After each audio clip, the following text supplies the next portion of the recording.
dengan kesamaan teologis. Kalau secara bahasa sama, yang dimaksudkan sama, tapi secara teologis itu menjadi berbeda.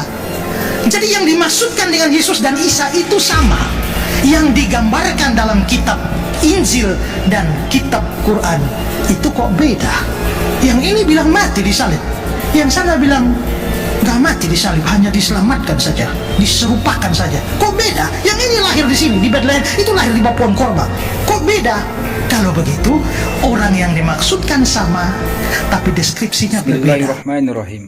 Assalamualaikum warahmatullahi wabarakatuh. Salam sejahtera untuk kita semua. Segala puji bagi Allah Tuhan semesta alam. Selawat dan salam semoga tercurah kepada Nabi Muhammad SAW berserta keluarga, sahabat, dan seluruh umat beliau hingga akhir zaman. Hari ini kita berkumpul bukan untuk saling memenangkan argumen semata, tetapi untuk menjalin dialog ilmiah yang penuh hikmah. Dengan semangat mencari kebenaran, saling memahami dan menghormati keyakinan masing-masing. Mari kita apakah Yesus dan Isa sama? Dia bilang nggak sama dong. Yesus kan lahirnya di kandang, itu lahirnya di bawah pohon korma. Yesus dengan Isa itu adalah pribadi berbeda. Tapi pikirkan juga sejumlah persamaan. Karena Isa di dalam Quran itu mamanya nama Maria atau Maria, bapaknya juga nama Yusuf. Kalau menemukan dua orang yang mamanya nama sama, itu masih masuk akal. Tapi mama dan bapaknya namanya sama, dengan rentetan peristiwa-peristiwa yang kesamaan ini nih, kenapa bisa terjadi? Lagi pula dari sudut bahasa, kita mengenal namanya korespondensi fonetik, hubungan bahasa antara ullah, ilah, Allah, Eloah, itu punya hubungan semua. Karena apalagi serumpun antara bahasa Ibrani dengan bahasa Arab, rumpunnya sama, rumpun bahasa Semitik dari jalurnya anaknya Nuh, Sem itu loh. Abodah dalam bahasa Ibrani sampai di Arab menjadi ibadah, sampai Indonesia menjadi ibadah. Kados bahasa Ibrani sampai ke Arab jadi kudus, sampai ke kita jadi kudus. Di bahasa Ibrani itu neraka itu Gehenna, dari Gehenna sampai ke Arab. Kalau Arab tuh G di Ibrani jadi J, makanya Hagar jadi Hajar, Gabriel menjadi Jibril. Maka Gehenna itu di Arab menjadi Jahana, Jahana sampai ke Indonesia jadi Jahanam. Makanya neraka Jahanam, betul ya. Nah, itu ada hubungan bunyi. Isa dengan, ingat ya, Yesus itu nama Yunani Yesus, nama Ibraninya tuh Yosua. Yosua tuh Yesus itu. Kalau Yosua boleh, kenapa Yesus nggak boleh? Ya yang penting jangan Yesus Kristus saja, ya toh. Karena kalau dikasih nama Yesus Kristus, tiba-tiba dia mabok dan ditangkap masuk penjara. Koran menerbitkan Yesus Kristus ditangkap. Nah, itu kan jadi kacau itu ya. Yosua menjadi Yesus, Yesus menjadi Isa, atau Isa Yasu, itu ada hubungannya. Karena Yosua itu bisa Hosea, Isaya, itu menjadi Isa. Sementara kata Al-Masih, itu Al itu kata sandang dalam bahasa Arab. Masih itu sama dengan bahasa Ibrani, Masiah, yang dalam Yunani menjadi Mesias. Dalam Yunani itu Kristus. Sehingga Yosua, Hamasiah, Ha itu kata sandang bahasa Ibrani. Yosua Hamasiah itu sama dengan Yesus Kristus, sama dengan Isa Al-Masih. Itu sama itu. Kesamaan bahasa dengan kesamaan teologis.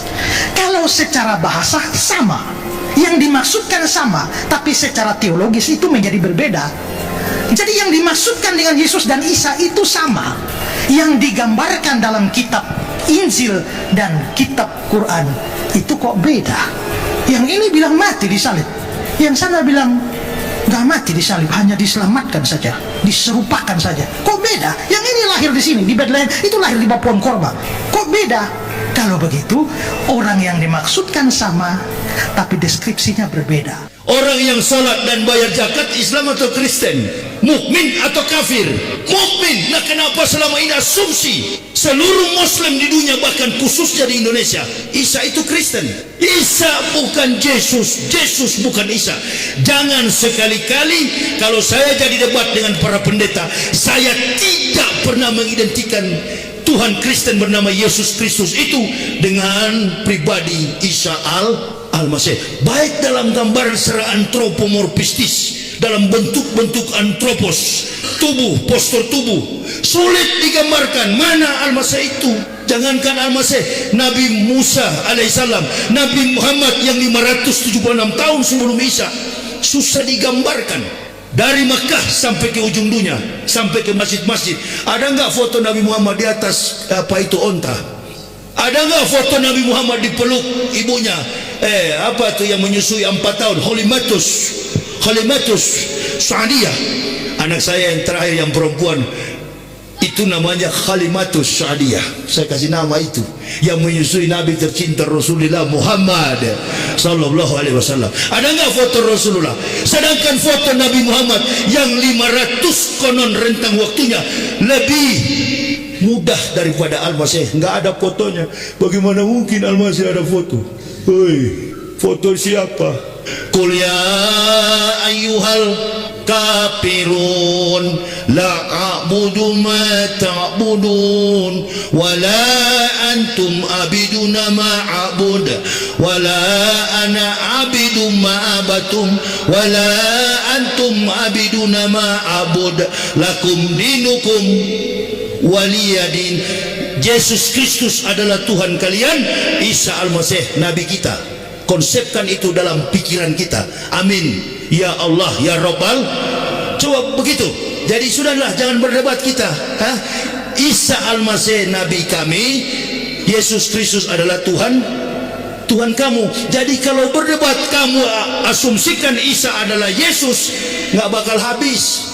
Satu bukan ahli Kristen, satu juga bukan ahli Islam. Enggak, mereka berdebat itu. Kalau Bapak mau tahu, panggil profesor Kristen dan Islam. Perdebatan mereka cuma di atas teori yang tertulis. Apa namanya? Perdebatan alegoris. Tanya dosen bahasa di sini. Saya nggak pernah tanggapi. Nggak pernah saya tanggapi fitnah apapun yang mereka buang ke publik. Saya nggak pernah, karena kelasnya sudah jauh. Kalau mau berdebat, selipkan dulu. Ingat, kita orang Islam mengakui Isa sebagai Nabi. Qala ini Abdullah ataniyal kitabah wa ja'alani nabiyah.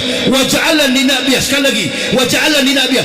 Allah mengutus aku sebagai seorang nabi, bukan sebagai Tuhan. Nah, baru berdoa bahasa Ibrani, Abinu seba samayem yitkada semeka tabu malkuteka yasresoneka kasir ga ambares etlehem huken utan lanu hayom.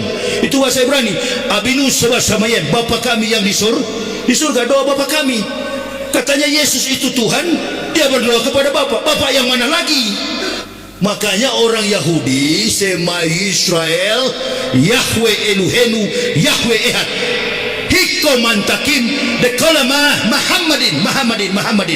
Dari dulu saya sampaikan begini, KPU itu ya bohong, dia pembohong. Hikomantakim Dekalama Muhammadin yang mengatakan nama Nabi tercinta Rasulullah Muhammad sallallahu alaihi wasallam. Yahudi pada Wailing Wall, tembok ratapan. Terungkap sekarang, manusia hidup sekarang ini seperti akuarium, ikan di dalam akuarium. Segala hal terungkap. Betulkah Nabi Muhammad disebut-sebut dalam doa ketika orang Yahudi meratap pada tembok ratapan? Adonai jismurkah mikolrah yesemor etnapsetah mikolrah Adonai yismurkah kaufueka me'ata we'at olamin hikomantakim dekalama Muhammadin. Bukan Muhammadin. Dari dulu sudah saya sampaikan, umat Islam semua tenggelam. Ada yang percaya? Ini kalau berdebat nggak kelas. Saya sudah nonton mereka berdebat itu. Ibu bapak yang habis-habisin pulsa, lebih baik ibu bapak buka Quran. Bagaimana caranya supaya saya bisa menghafal ayat-ayat suci kitab Kristen? Karena saya mau berdebat dengan orang Kristen. Kamu Kristen atau Islam? Saya orang Islam, Ustaz. Nama saya ini. Kamu jangan hafal ayat kafir itu, kamu hafal ayat Quran. Enggak Ustaz, saya mau mengislamkan mereka. Tak ada orang yang masuk Islam kecuali izin. Jangan dipaksa lah, ikra hafidin. Saya Islamkan orang ini sudah ribuan kiai, puluhan ribu di Indonesia ini. Bahkan ada satu kampung di Mentawai, Sumatera Barat, jengkel saya ceramah, satu kampung masuk Islam. Buka aja di YouTube. Karena jengkel sama Ustadz Yahya masuk Islam. Ini kalau orang Kristen dengar, ini kan tidak menantang. Yang di Medan paling bagus dengan di Manado. Sementara ceramah di masjid begini, gereja di samping sana. Memang enak sekali baku hantam begitu. Sampai saya bilang, itu kawan saya di sebelah sana, pendeta itu, kawan saya, itu kalau mati tempatnya neraka jahanam. Bukan benci ibu bapak, bukan cari muka, bukan cari muka. Sayang kepada mereka. Dokter yang baik ketika mendiagnosa sebuah penyakit dalam diri seorang pasien, dokter akan menggunakan dosis obat sesuai ukuran bagi pasien yang sakit. Tidak ada sakit pinggang lalu diberi obat sakit mah. Tidak ada sakit bisul diberi obat sakit kepala. Itu dokter tidak jujur, namanya malpraktik. Dokter yang jujur berani bicara kebenaran. Kulil haq walau kana murah. Enggak ada. Saya berjalan kemana-mana, di bandara, di pelabuhan, ini ustu bi rabbi wa rabbukum, doanya Musa, ya Allah lindungi saya, lindungi diri saya dalam perjalanan, berikan saya kekuatan. Jadi saya tidur sudah terbiasa ke kanan begini. Dia sapa dari belakang, siapa pasiennya, coba saya lihat. Kaget dia, Masya Allah, ini Ustadz Yahya Waloni. Bilang Ustadz Yahya Waloni, satu pesawat situ langsung beberapa orang yang kenal langsung keluar. Tapi bukan cuma Islam di dalam pesawat itu, karena pesawat itu sudah ditulis ini pesawat Muslim. Mungkin yang kafir dengar, alhamdulillah, bagus mati kau di situ. Pasti doanya begitu, pasti dia ketawa. Kalau bisa WA, karena handphone mati. Dia sudah WA pendetanya, ini Yahya sudah mau mati di atas pesawat. Berdiri dia, berdiri. Ya, dari Kristen saya adalah pendeta, tukang pidato. Nggak bisa dibujuk saya. Saya kalau sudah prinsip sebagai pembicara, sebagai tukang pidato, di Kristen saya pendeta Kristen, begitu masuk Islam jadi pendeta Islam, bukan ustadz, bukan ulama. Ulama ya beliau tadi, saya bukan ulama, saya bukan pemberi ilmu, saya hanyalah pemberi motivasi. Ibarat handphone saya hanya charger, tapi semahal setinggi apapun harga ibu bapak handphonenya, satu kelak kalau lowbat, baterainya suak, pasti membutuhkan charger. Nah, saya ini adalah charger. Kata beliau tadi, Ustadz, berikan motivasi kepada semua jamaah, terutama nih ustadz muda. Jadi incaran betul-betul kalian ini, ulama-ulama ini, ya. Jadi incaran. Bukan kita tidak suka kepada pemerintah. Ulama dan umaro adalah mitra seperjalanan, tapi menuju pada kebaikan. Kalau tujuannya baik bagi Islam, gabung. Tapi haram bagi seorang ulama untuk menginjak rumah dinas. Jangan pernah datang ke rumah dinas. Saya dibawa kemarin di rumah Pak Edi, bukan rumah dinas. Beliau sudah turun dulu dari Gubernur Sumatera Utara kemarin, ya. Itu rumah pribadinya di Deli Tua, bukan rumah dinas. Haram kaki seorang ulama mendatangi rumah pejabat yang datang ke rumah ulama. Kita ini di Pulau Jawa, saya lihat ada yang satu yang gondrong itu, yang suka bagi-bagi.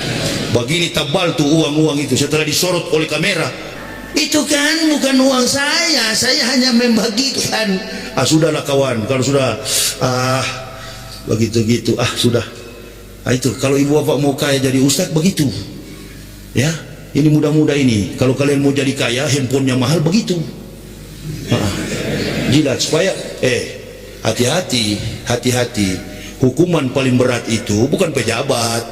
Hukuman paling berat itu adalah ustaz, tukang ceramah. Jangan ngaku, saya ngaku bukan ahli ilmu.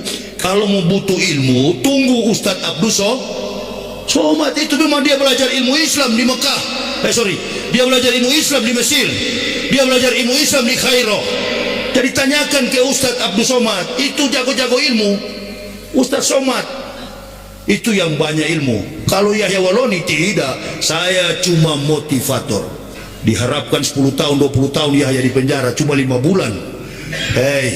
Nyawa dan diriku ini di tangan, di dalam genggaman kekuatan Allah subhanahu wa ta'ala. Makanya kalau Allah mau bekerja dalam diri kita, jangan mengandalkan makhluk, ya. Jalan saja. Pernah saya ceramah dari Madura, baru masuk Islam, bawa buku kami di Belige, namanya Belige. Pergi 80 km dari pasar apa itu, Sampang atau apa, masuk ke dalam acara haulan di Madura. Begitu habis acara saya bilang, silakan bagi yang berminat membeli buku saya. Apa kata kiainya? Ustadz, Di sini jamaahnya buta-buta huruf. Kawan, 1 biji pun tidak ada yang laku. Marah ini harim saya, istri saya marah pulang. Dia bilang, kamu ketawa-ketawa ya. Kalau kita menyeberang dari apa itu, dulu belum ada jembatan itu, apa namanya, dari Suramadu, belum. Dulu naik ferry. Dia bilang, kamu ketawa-ketawa Pak. Kata, ini bini saya ini yang datang sekarang. Nanti kalau mobil kita mogok pakai kencingmu. Karena uang jalan kami tinggal amplop yang dikasih dengan sisa uang sedikit dari Jakarta. Sudah kawan, jangan khawatir begitu, ini Islam. Sudah, sebentar, saya turun dulu. Mau kemana Pak? Saya mau kencing. Saya turun ke masjid sebentar, saya ambil 2 rakaat. Padahal saya mau habis sholat zuhur, siang kami pulang. Kalau dihitung-hitung dengan amplop itu, wah nggak cukup ini kami pulang. Ya, 1 biji pun ada yang beli. Saya hibahkan kepada kiai 1 biji. Saya pergi ke masjid, saya banting 2 rakaat di situ. Sholat. Hanya pendek doa saya. Bukan saya ya Allah, bini saya. Ya khawatir kita nggak punya apa-apa. Jangan permalukan iman kami di hadapan orang kafir dan orang munafik. Pelihara kami. Keluar kami turun dari pelabuhan, lewat jalan Darmo, bertemu pengurus masjid Al-Falah Darmo, Surabaya. Pertama kali saya berdakwah di Surabaya. Ustadz Yahya ini kan, tergantung siapa yang tanya, saya bilang, saya ini Ustadz orang Makassar separuh, ibu saya orang Jawa. Saya pengurus masjid terbesar kedua setelah masjid Masjid Nasional Al-Akbar kalau apa di Tuaru. Ustadz, boleh nggak kita bawa ke masjid Darmo? Ustadz bikin tausiah. 1 mobil buku itu dibayar oleh cuma dibayar oleh 1 orang. Kau tadi mau menangis tadi pagi kan? Kau lihat satu uang itu, bukan uang dikasih cek berapa ratus juta itu, lebih-lebih daripada harga buku. Menangis lagi kamu? Iya Pak, saya menangis karena merasa bersalah. Baru begitu kau sudah minta tolong sama Allah, pertolongan Allah. Tak usah takut, tak usah. Kalau kita benar, insya Allah ini ajaran Islam, ajaran yang benar, bukan dengan logika, bukan dengan perasaan. Ikhlaskan saja, dia akan menolong kita di waktu yang tepat. Tapi jangan kita banyak duit baru kita bilang. Ada yang di YouTube itu, Facebook ya, Haji Dewi yang di Jakarta itu, Haji Dewi Sutanto. Ibu-ibu katanya kalau mau suka bayar hutang, pegang punya suami. Innalillahi. Pegang berapa kali? 99 kali Asmaul Husna. Dalam hatiku ini betul nggak ini? Betul juga katanya terjadi. Ibu bapak, kalau sudah menyalahi aturan kesucian dalam Islam, insya Allah kita berdoa sajalah, minta kepada Allah tanpa orang yang tahu, hanya kita dengan Allah. Jangan terlalu lama-lama orang datang bawa batu, ini batu bisa menjelma menjadi macam-macam yang merusak Islam itu dalam kehidupan musyrik. Saya kira ini yang bisa kami sampaikan. Nanti kita jumpa kembali. Perasaan saya juga tidak enak ini, kita akan sholat Isya berjamaah, tapi nanti kita lanjutkan pada kuliah. Demikian acara debat lintas agama untuk kali ini. Di sini kita bisa mengambil pelajaran bahwa perbedaan keyakinan itu adalah sesuatu yang lumrah. Dan tidak semestinya kita saling memaksakan keyakinan antara pemeluk agama yang satu dengan agama yang lainnya. Namun hanyalah sebagai lahan diskusi biasa yang tidak melanggar batasan-batasan toleransi antar umat beragama. Sekian, semoga kita bisa mengambil pembelajaran yang baik untuk kerukunan umat beragama. Salam toleransi. Wassalamualaikum warahmatullahi wabarakatuh.